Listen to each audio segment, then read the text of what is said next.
digital transformation? Where's the business value?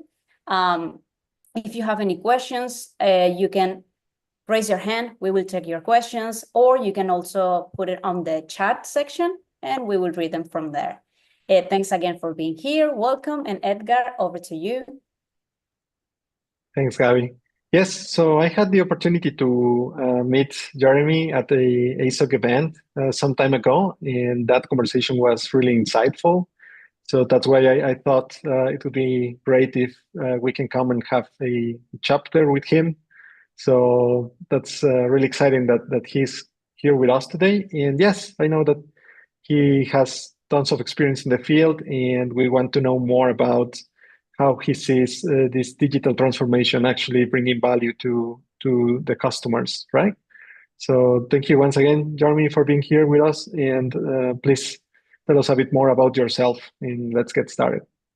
Yeah, sure. Well, thank you very much for inviting me to the discussion. And Edgar, it was excellent meeting you at the chapter meeting as well. And I too thought our interaction was great, and I learned a lot. So it's always exciting to speak with like-minded professionals in the field who are working with customers in different technologies and trying to find new ways to derive value. So my name is Jeremy White, and I am the Vice President of the SAP and Cloud Services practices here at Zia Consulting. And Zia is a company that's been around for about 25 years right now. And we have focused our entire careers on all of the things that are related to kind of content management and business process automation, and really working with customers to understand how to find and drive new value out of either existing processes or new processes, leveraging technologies or innovating new technologies. So yeah, excited to be here, Edgar, and looking forward to our chat. Amazing. Yes, Jeremy, thank you so much. So let's get started. Let's say at the beginning, what do you think, or for you, what's digital transformation? How do you see it whenever you are interacting with your customers, and what they can actually expect out of a digital transformation process, right? Do you see it like something that happens once? It is more like a continual process. What can you tell us about digital transformation, and how you have experienced it? Yeah. Well, first of all, I think it's probably the most exciting time in my career to be in business and technology. There's an enormous amount of innovation that's happened, even just kind of in the past 5 years, and I think that there have been different words and different phraseology associated with what we all do, and digital transformation and kind of business transformation is sort of the latest terminology that we're using. But also, when we think back to business process automation and business disruption, these kind of terms have sort of always been around. And I think that the way that I look at this and when I'm working with a customer is there isn't really one definition for me. There's kind of a scale, and it's probably a sliding scale of what digital transformation means to different folks. Sometimes it could mean taking processes or taking a business unit and trying to find a new way to derive incremental change within that unit to drive value. In other examples or other cases, the organization might be looking for more of a paradigm shift and looking for ways to rethink or reimagine their business. And so I think, part of our jobs collectively, the folks on this phone, is to, try to work with customers, understand what their objectives are, but also provide some thought leadership and some industry analysis and some, industry vision to help lead those conversations and come up with stretch goals. So my thought is, I guess, just kind of to get back to your question of what is it? I think it's really, to me, it's a sliding spectrum of what makes the most sense for the organization and what outcomes they're trying to drive, but also helping them frame those outcomes. And and I think, yeah, so let me just, I'll kind of take a breath there, and curious, Edgar and Gabby, what your thoughts are on that, and kind of how you define it as well. Mhm.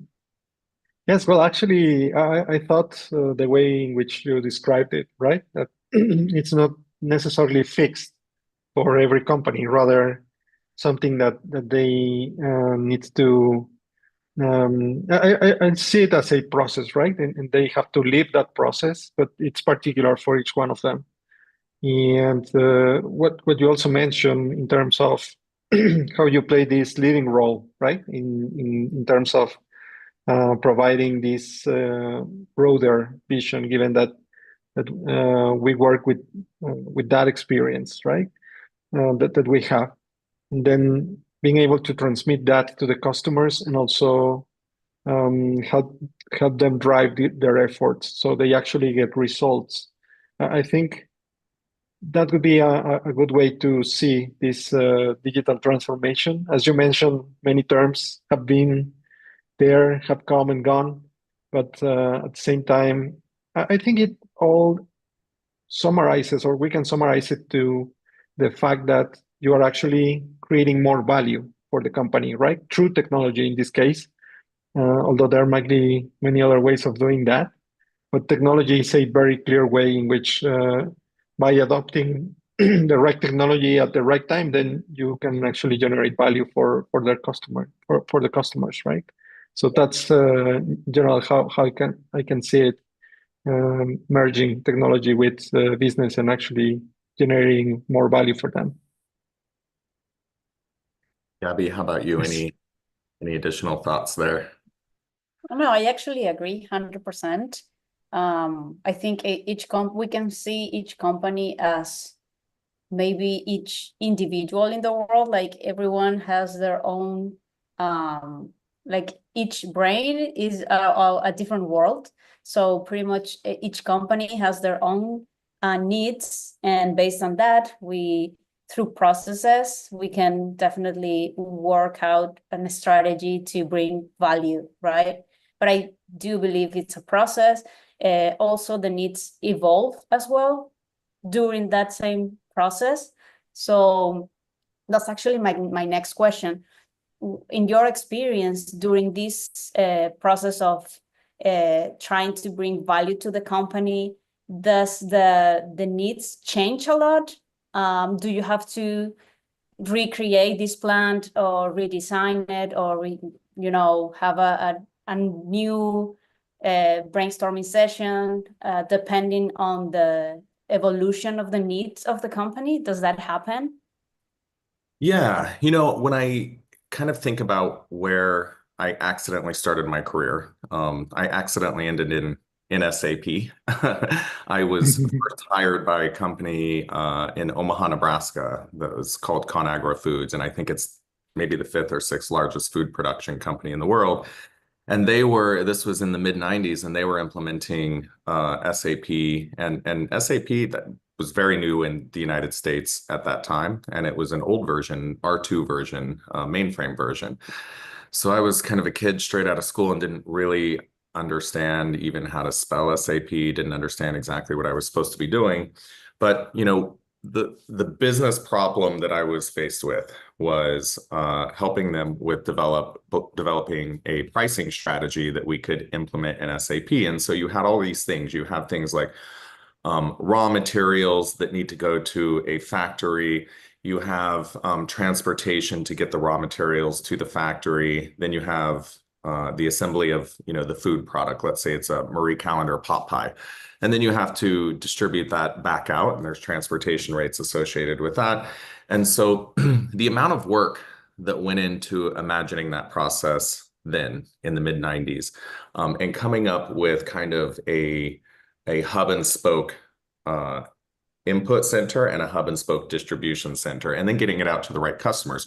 Who eats Marie Callender pot pies? And should we manufacture closer to them to save costs? So all of that kind of stuff was done manually in the 90s. And, through a lot of data, we collected a lot of data and kind of informed our decisions and informed our thinking to create pricing models based on data. But the interesting thing is when you fast forward to 2025 and the way that we would approach that project now using data intelligence and a lot of analytical AI. So there's, when we think about AI, and I know that generative AI has kind of gotten the bulk of the lion's share of the kind of press over the past couple of years, but really, there's these three buckets of AI, kind of generative AI, analytical AI, and then agentic AI, and the ability to take action and have artificial intelligence take action on data sets. So it excites me to think that when we get to go talk to customers now and we think of their evolving needs, which is they need to still service their customer. They need to still provide margin and value to their shareholders if they're a publicly traded company. And so usually when we're thinking about that type of project, we are looking at how do we derive more of our higher margin for their products, or how do we derive an immediate ROI for this implementation.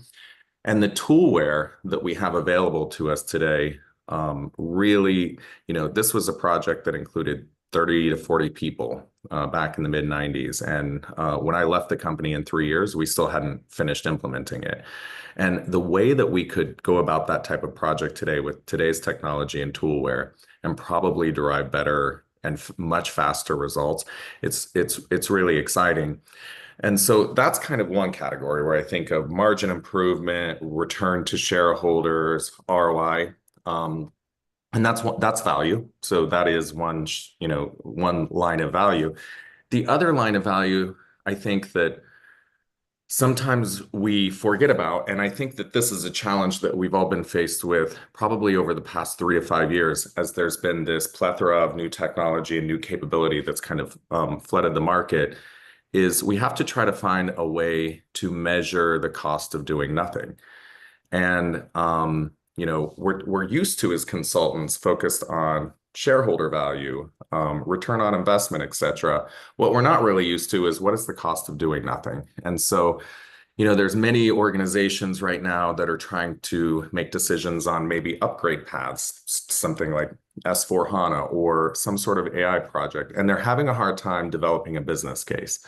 And they're looking for us to help them say, where can we find the value? What specifically should we do to put together a project that derives value? And we can do that, and that's exciting. But we also need to think about the fact that we still need to, as consultants and as innovators and as forward thinkers, we need to imagine the future, and we need to still do skunkwork projects, and we still need to take the risk of, that we might do 20 or 30 POCs and they're all failures, and that's okay. We found 20 or 30 ways to not do it. And I think that was one of Thomas Edison's famous lines, is when it took him 1,000 times to invent a light bulb, he said, I didn't fail 1,000 times. I found 1,000 ways to not light up a light bulb. And so we still have to do that. And I think that that's one of our jobs as well, is helping our customers understand what is the measurement and the cost of doing nothing, knowing that, their competitors are out in the field doing these types of things. So very, very long-winded answer or thoughts on your question, Gabby, but No, that's fine. That's perfectly fine. And then how do you handle these customers when these 30 ways of not doing something happen? Because I believe that maybe not everyone is used to failure or like not knowing how not to do stuff. But how do you handle this communication or engagement? Yeah, I mean, my general thought is fail early and fail fast. We're working on a number of projects right now at Zia with insurance companies and with claims processing types of organizations who are really looking for ways to innovate their internal processes and drive new value with analytical AI and also agentic AI. And there's a lot of toolware on the market right now. And everybody's talking about LLMs or world libraries. And those are great. But when you start talking about individual business processes, the applicability of an LLM is really somewhat meaningless. What we need to do is find the way to, leverage what I would, call small language models that are specifically tailored for specific use cases, and test them and do POCs and fail early and fail fast. So, and my other thought is, when I look at this with the insurance companies and so on that we're running these POCs with, is they're not really failures. We are finding a lot of value in the process itself and the reimagination of the process.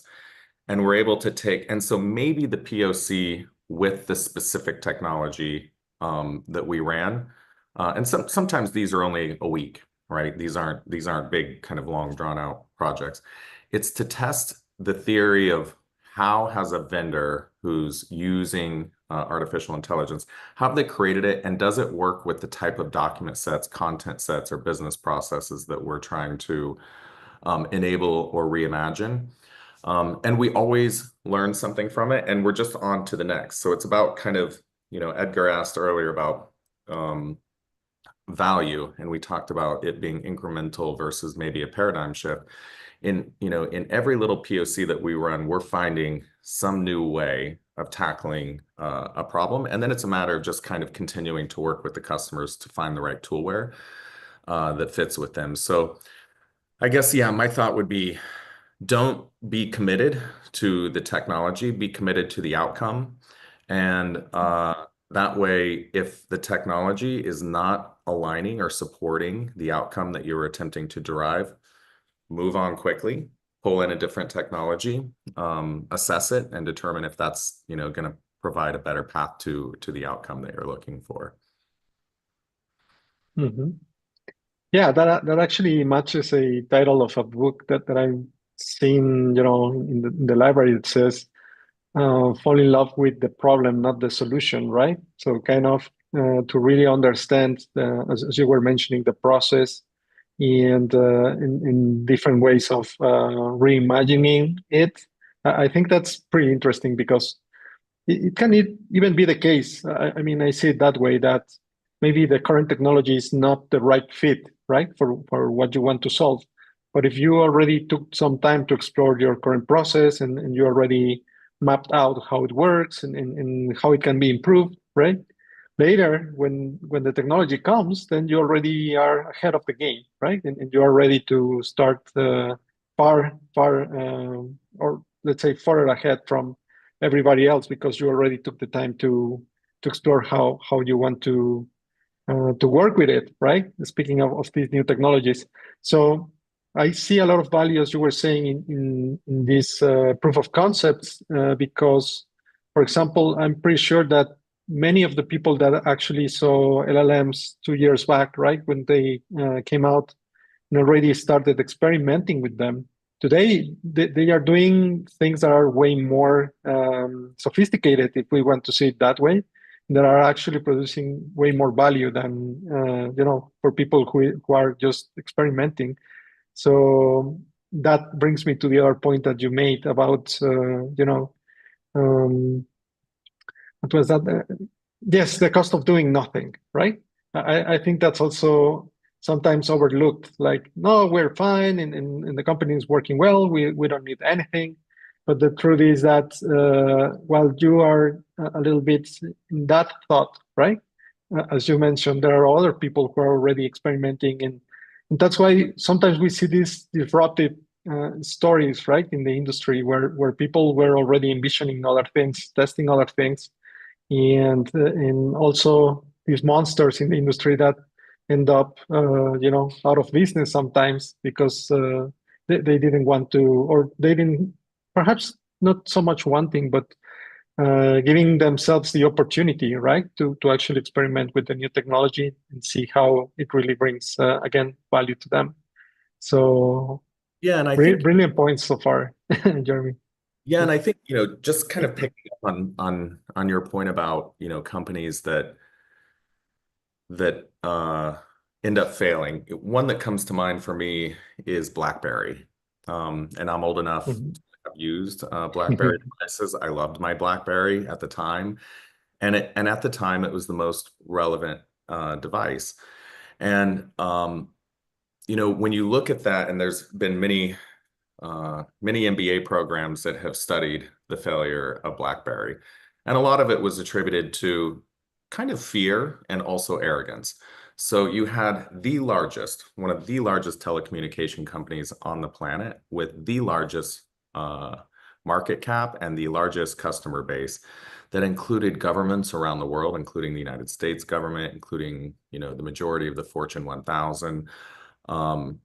And their short-sightedness and arrogance on not noticing what was happening with Apple, and the thought that their device, their security measures that were in place would never be accepted by companies and would never be accepted by governments.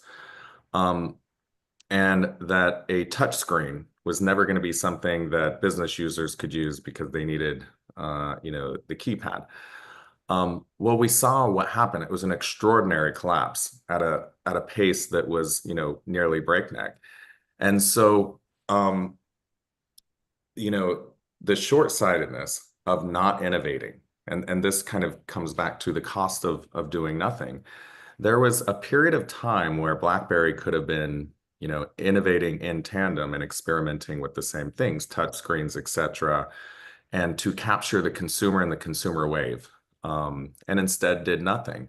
And so you could look and you can almost see the position that made sense to them. If you were an executive at BlackBerry, you would have thought, why would I do anything? Why would I waste billions of dollars in research and development when I'm already the biggest and I'm already the best and I already have the most contracts of any telecommunications company on the planet? And the pace at which that company collapsed is just extraordinary. And, I'm not sure if everyone's had a chance to read kind of the Harvard Business Review, et cetera, the summaries of that, but it's pretty fascinating. And it's a classic example of the cost of doing nothing. So yeah, just another one of those interesting kind of points. Correct. Yeah. So you mentioned Apple, for example, and I believe we have all been witnessed, about all of the progress and all of the innovation that they brought to the market. And yesterday, they released this new version of the iPhone, right? The 16E device. And then many people were complaining about, like, where's that innovation spirit and pretty much where did it go, right?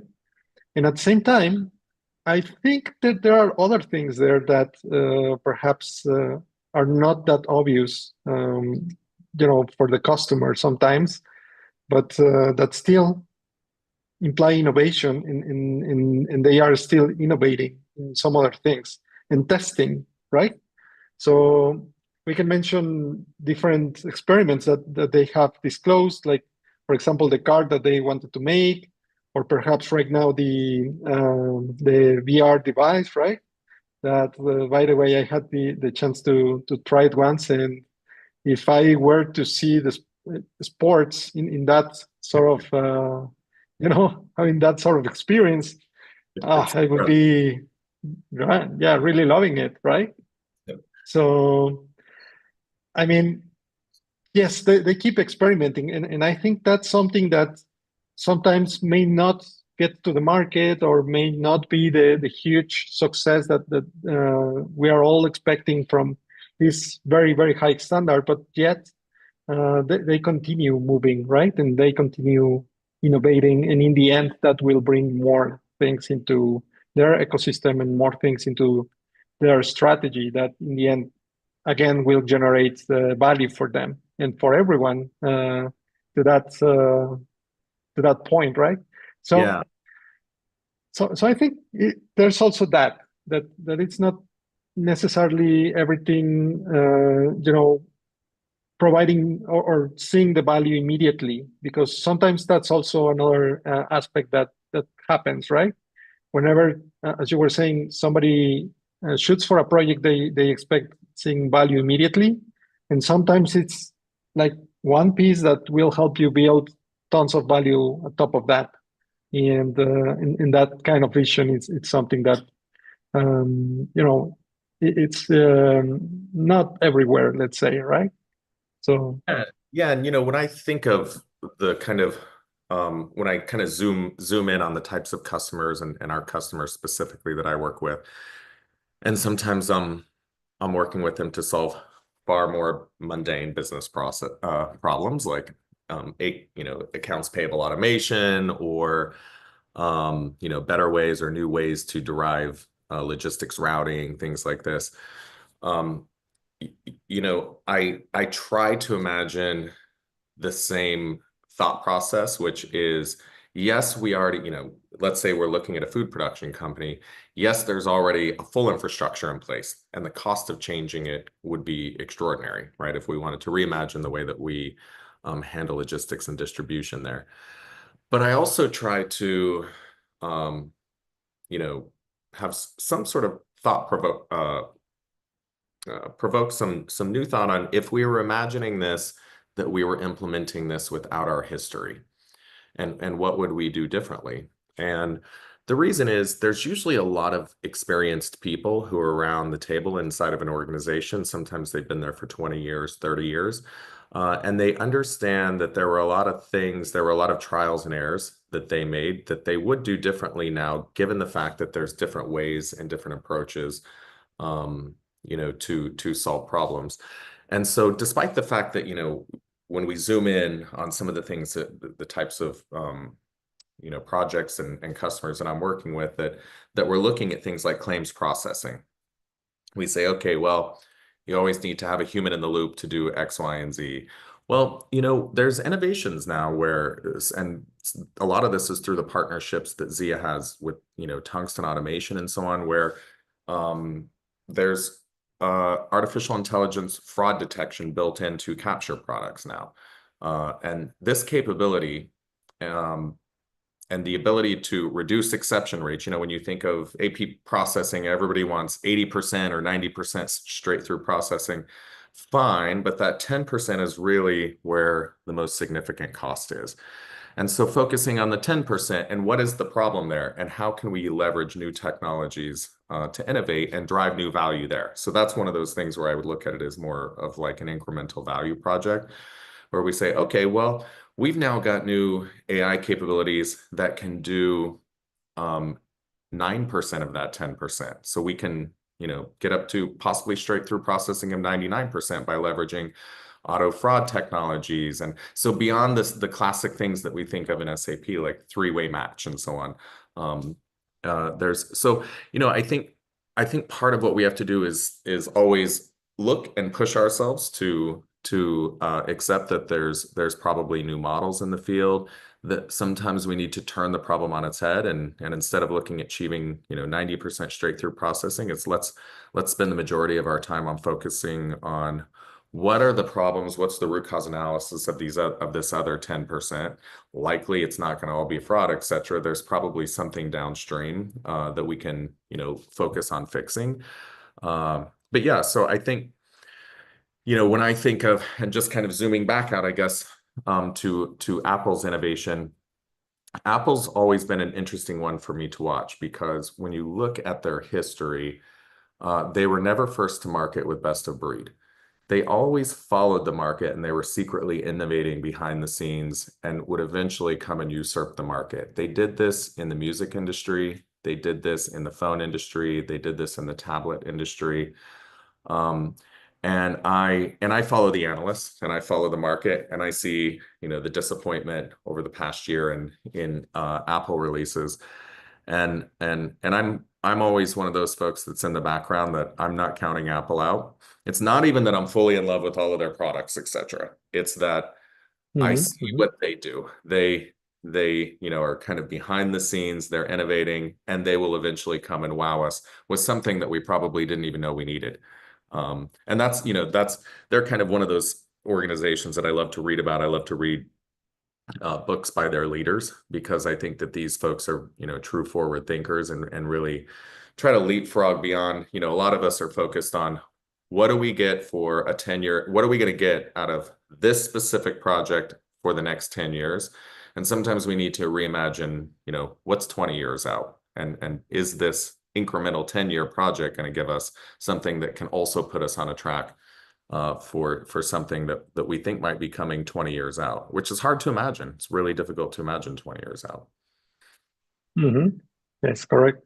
So I think that also has to do with, some people really recommend reading like science fiction kind of books, right? Try to really go that far in the future. And it's curious how we are actually seeing things that at some point were science fiction, right? And they are actually becoming true. So I also think that sometimes that is like the self-fulfilling prophecy, right? That somebody imagined and then somebody else said, yeah, why not? And then they just, right? Exactly. And at some point we are living that future that sometimes perhaps when we were kids, we were reading about, right? So even in the cartoons, sometimes you get to see that, and it's curious how you can get these kind of ideas from apparently places that are not that apparent or that close to technology, for example, right? Still, Yeah, I love that they analogy. drive the imagination. Yeah, I love that analogy. And I saw probably, I don't know, maybe a year ago where someone took clips from Star Trek and then they were overlaying it with the things that are actually in existence today. And it was things like iPhone and, the ability to sensory read and the ability to retina scan and just all of these things that that were being imagined in sci-fi films and sci-fi shows that are now true today and in existence. So. Right. And then I believe it's also interesting, right? To achieve, to strike some balance at the same time regarding how you need to automate and innovate in your current processes, and at the same time, how you also need to be kind of thinking forward, right? And to that matter, for example, I like, since we mentioned SAP a little bit, I like the way in which they are compounding their offering, right? So, for example, you get to work and kind of really enhance your current processes, automate them. But at the same time, you also get to create new things, right? And then there comes AI, there comes at some point blockchain, and many other new things, new kids on the block, right? That are joining the way in which we are solving things in SAP for business processes. In that kind of approach, I'm really enjoying to see, right, how it's been developing, and how, for example, how we can start seeing agentic AI, as you mentioned, and some other trends, but already into the SAP ecosystem. That sometimes I think for a good period of time, SAP kind of look at it a bit far away, let's say. They had their own world, right? With ABAP and developing their own ecosystem. And more every time I'm seeing that they are opening up to the world and really adopting in a way that is, like faster, right? All of that innovation. And that's always good when we are speaking to our customers, like, yes, we can help you with this, right? Like, let's say the legacy process, but did you know that you can also do that now, right? Like, for example, for integration, sometimes it's like, we don't really know how to integrate this because people are writing things and we cannot map that to a particular value in SAP, right? And now, for example, an LLM integration can be in use for that and can actually provide the right values every time that you optimize the use, right? And now it is possible, something that before it would have been just impractical to do. And now it's something that you can do. So that kind of thing, I'm really enjoying of seeing in the SAP space and in general in technology, right? Yeah, I think some of the innovations and the turns that SAP has taken recently are really good, and they're really aligned with what's happening, which is we need to be in in a position where we were kind of hitting on this earlier, where technology is there to solve a problem, that it's not technology searching for a problem.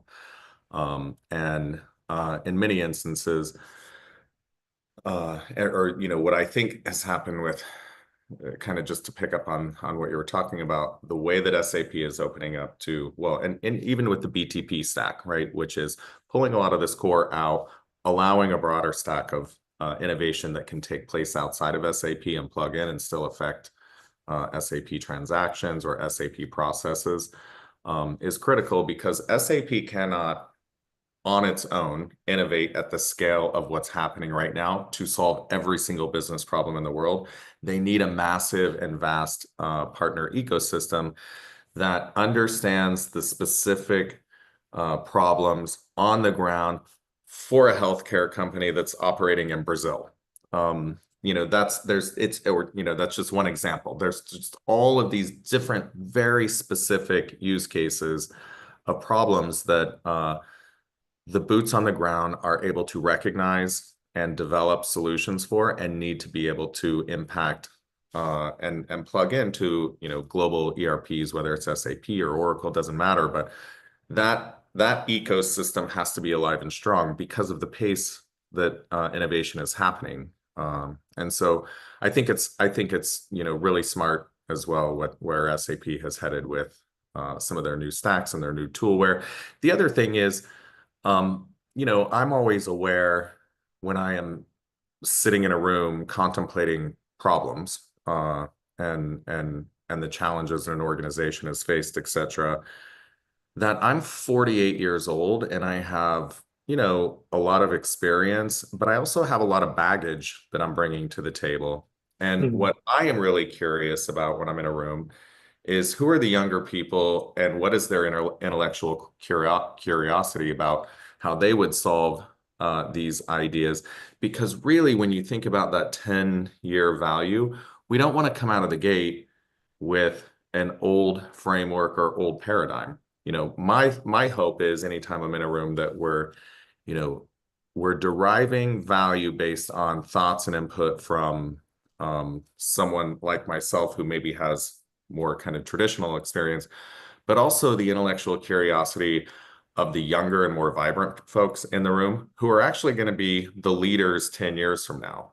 And so, so I think it's, really critical to listen to their ideas, to understand what techniques they want to use, to understand what toolware that's getting them excited. Because that's also, the human capital element is, we always talk about people, process, and technologies. The human capital element is really what's going to decide the leaders from the laggards. The people with the best, with the brightest folks are going to be some of the best innovators. And so, I'm always acutely aware of that when I'm in a discussion, is trying to invoke the thoughts and the intellectual curiosity of the younger folks in the room, who probably have a lot of, great ideas, and they need to speak up and start leading, even in these, in the present, even against folks who have 20 or 30 years of experience, and driving discussions. Because by the time these projects are implemented, when you look 10 years out of these massive projects, they're the folks who are going to be in the driver's seats. So, yeah. Wow, I love that point, actually. And that matches exactly one initiative that our CEO is, making and producing. And it's basically getting together a good amount of people, pretty much whomever who is willing to participate in the company, and exactly discuss about these kind of new ideas and new approaches, right? So what you mentioned makes a lot of sense to me, and I think it's really valuable when people come, right, and then they get that kind of forum to speak up their minds, especially because, in my opinion, that also keeps you even. It has that extra value that keeps you current, right, with what is happening out there, especially because in the end, if we see it in a generation kind of technology wise, we started maybe without internet, and then we have the folks who are kind of internet native and now AI native, right? And they really come with a whole new set of tools and ways of doing things. And you can really, like get to optimize even your own workflow just by hearing to these new ideas and really, kick off new initiatives in the company. So yeah, I love that point, Jeremy. It's great that you brought it, and also that other aspect that is critical, right? The people aspect, that the like understanding the person and also taking that part a lot, like the psychological part, like mm, how these these human skills, if we want to see them, right? How that will really keep bringing value even when some other tasks are now automated. And that also comes to strategy, right? It's said that many of the new value will be generated by this, interaction or symbiosis of humans and AI, but that human really are, like having this edge on planning and more than planning on strategy, right?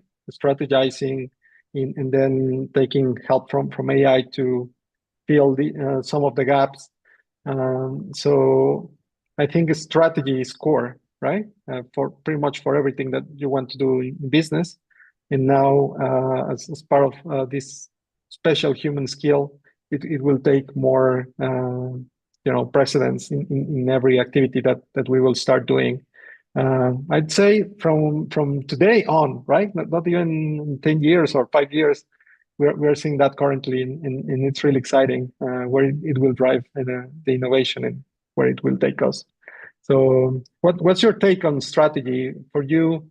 What's like the best way to create it and to implement it based out of your experience?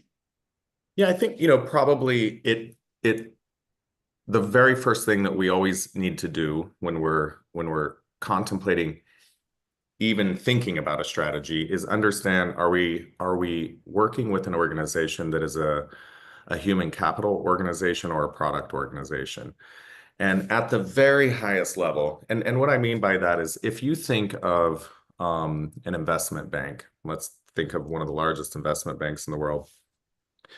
The investment bank, the reason that they are able to get the highest number of IPOs and the highest number of new companies coming to them and requesting capital and taking ownership in those companies and so on, is because of their investment bankers. These are their people. It's a human capital shop. They need to be connected. They need to be connected to the innovation community. So a lot of times these kids are coming out of MBA schools, and they need to be, connected to the companies that are innovating and starting new businesses, et cetera, in order to get their IPO. And so when you think of an organization like that, and when you're thinking of developing a strategy, a technology strategy, we're in a really, scary position of, we have to create a technology strategy that can appeal to the best talent on the planet. Because if we don't, if you're Goldman Sachs and Citi, or you're Citi and you're trying to attract the talent, but Goldman Sachs has the best technological stack and can get a pitch book out faster than anyone and can generate this stuff using cool stuff. This is important to the professionals that work there. The human capital that works there, they want to work in an organization that embraces technology, that embraces cool trends, that uses the latest AI technologies, et cetera. So, when I think of strategy, it's what are we building strategy for? Is this an organization where talent acquisition is the critical component of deriving the outcome that we want, which, for example, in an investment bank, or even, if you think of the largest law firms in the world, same thing, right? Those are human capital organizations. They are relationship based, and the young attorneys that are coming into those organizations, they want cool stuff, and they do not want a disjointed technology board sitting somewhere saying, well, we can't do any of this for you because they view that as, that's your problem. Go figure out the security concerns and so on and implement it. Because if you don't do it, there's another firm that's cooler and I'll take my talent there. And then, you know, so at kind of the 10,000 foot view level, I would say, is it product or is it you know, human? And if it's product or, you know, probably the third bucket is an innovation company, right? So, you know, if you think of a food production company like ConAgra, okay, it's product, but it's not really an innovation company, right? Maybe they're innovating different ways to derive higher margin, et cetera, or make product last longer on the shelf life and so on. But there is a significant difference between a strategy that we would develop for someone like Goldman Sachs versus ConAgra versus SpaceX, right? SpaceX is the same thing. You got to have, it's a product that they're developing, but in that situation, it's a technology company, right? So we still have to provide them with the most innovations. So that's kind of where I always think of it, is where I start is where are we kind of at a 10,000 foot view, 10,000 foot level. And that's going to help inform my thinking of what the likely outcomes are that the organization is driving for and striving for. And the other thing is when you think of, you know, if you zoom in even on, like, let's say a specific problem, let's say we're looking at, you know, we want to drive incremental value out of a new accounts payable automation project with a customer. If we look and we see that, you know, the majority of the folks in the AP organization are in their 50s or maybe 60s, we aren't actually building a platform for those folks. Those folks are coming into retirement. We are building a platform for the folks that we need to recruit into this organization to drive those processes. So again, I think it starts with just kind of an assessment and a general understanding of the organization, the demographic of the organization, who the people are, the age of the folks, and trying to get a better sense of what outcomes they likely want, and then start there with the strategy. Yeah. Wow, that was great. Okay, so I don't want to miss the opportunity to ask you. You spoke about contemplating, and I think you said it kind of twice. So I wanted to ask you, how is that process working for you? How do you, you know, like make a pause and then contemplate so you can actually perhaps strategize as we were speaking about, or simply, you know, perhaps trying to understand what is happening and how you can actually, you know, create value, right? So could you tell us a bit more about that process? I'm thinking that's something that you do kind of often, if we can say it that way, and it's really giving you that clarity, right? Yeah. And you know, that's probably, I think, one of the trickiest things that probably all of us do in our careers is we are faced with a customer that has a budget and they have an outcome in mind. And so we are companies, none of us are not for profit. We are looking for, you know, we want to pay our people and so we want to bring contracts across the line. And sometimes, you know, the trickiest part is you can come into an organization and right out of the gate see that we probably should reimagine the outcome, or that there's a bigger and better and more efficient or high value process or way of delivering that outcome. And it's a little bit difficult at that moment because you are faced with someone who has not imagined it in that way.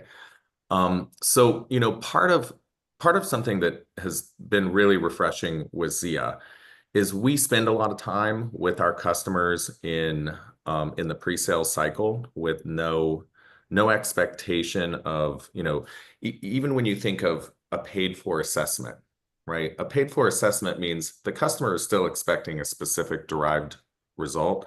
And so I don't like those either. I like to go in, work with a prospective customer, understand what they think that they're trying to do, and reimagine it with them and contemplate it with them in a series, you know, of exercises or even just kind of you know, imagination workshops, and help provide some different perspective and see if we can drive to a thought or an outcome that we both kind of mutually agree on that might be bigger, or even in a different direction than what they were thinking, and then start baselining what a project could look like once we kind of agree on that. And I prefer, and I think organizations and consultancies should spend a little more time up front doing that, because I've seen multiple projects. And by the way, I've been in these projects too. I've been part of this, where I've been part of an organization where we sold a implementation or process that we knew we could have did it in a different way or a better way, but that's what was budgeted, and that was what the imagination of that leader had at that point, and so we just did it. And so, yeah, I think, getting to a room together with some whiteboards and imagining things in a non-billable way as you're trying to frame out a project is one of the things that can be very helpful in developing kind of a future partnership with a customer. Nice. Very nice strategy. Okay, Jeremy. I think we are almost there in terms of time, but also, could you share with us some resources that you normally use to, keep up with precisely digital transformation and strategy and those kind of things? I believe you mentioned HBR, right, as one source, but could you share some others that perhaps you have seen lately or that you really like to review? Yeah, sure. So we're kind of diving straight into boots on the ground on this stuff. So we're working with a number of different AI companies, such as Neuroblocks, Base64, and having strategy sessions with them, and also Rocket Software with their AI Smart Chat. And so our thought is we're diving in directly. We have long been content management experts, and business process automation experts. These technologies are just a natural extension of that. So we're diving straight in and working directly, with some of the vendors with POCs and things like this to see, how does this work directly with the customer and with the vendor? So my thought is take a look at the technologies take a look at the actual technologies where something's out there. There's a POC out there. You can sign up for these things. And these are the business, more of the business focused technologies, and dive in and see what happens. Get your feet wet with it. All right, amazing. Yeah, perfect. Gabby, I'm not sure if you have any closing comments. Also, Jeremy, if you want to go ahead. I think it's been amazing, and overall, I really take very good insights from this particular chapter, right? I love the part where we talked about newer generations and the fresh ideas. I think that take is really valuable, and I hadn't seen it elsewhere. So thank you for bringing that, and also all your experience to the show. So please, guys, go ahead and let us know if you have any closing comments. Yeah, no, this is just fantastic. I appreciate you inviting me on, and it's been a great hour. It's been fun chatting with you. Definitely. Thank you so much, Jeremy, for wanting to participate in this. It's been great, an amazing session. Thanks, everyone. We'll see each other again next Thursday. And then Edgar, thanks for always moderating this. See you soon, everyone. Thank you so much, Jeremy. Thank you. Yeah, bye-bye. All right. Bye. See you guys. Bye-bye. Thank you.